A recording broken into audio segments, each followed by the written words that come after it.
75-year-old man walked into a crowded doctor's waiting room and went straight to the reception desk. The receptionist smiled warmly.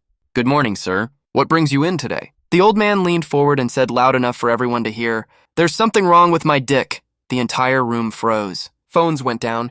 A child gasped. A woman choked on her coffee. The receptionist's face turned bright red. "Sir!"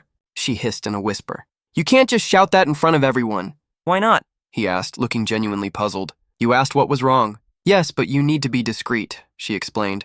"Say something private, like ear trouble or personal issue. Then you can tell the doctor the full story inside the exam room." The old man nodded in agreement and left without another word.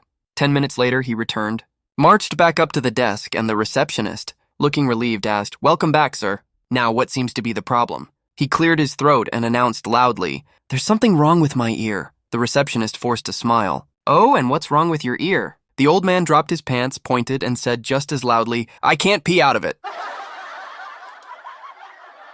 One day, a nurse was running routine tests on a man and his wife.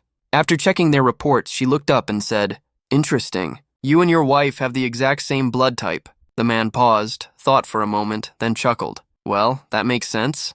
The nurse tilted her head. "Oh, and why is that?" The man sighed and said, "Because she's been drinking mine for the last 7 years.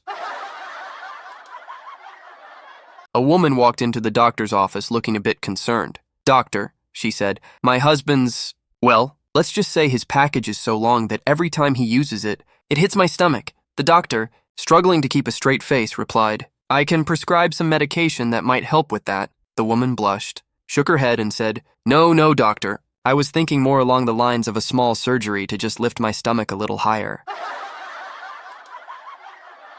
One day, a doctor sent a man a bill for some overdue payments. At the bottom, the note read, "This bill has now been pending for a full year." The man didn't pay it. Instead, he scribbled a reply and mailed it back. His note said, "Happy anniversary."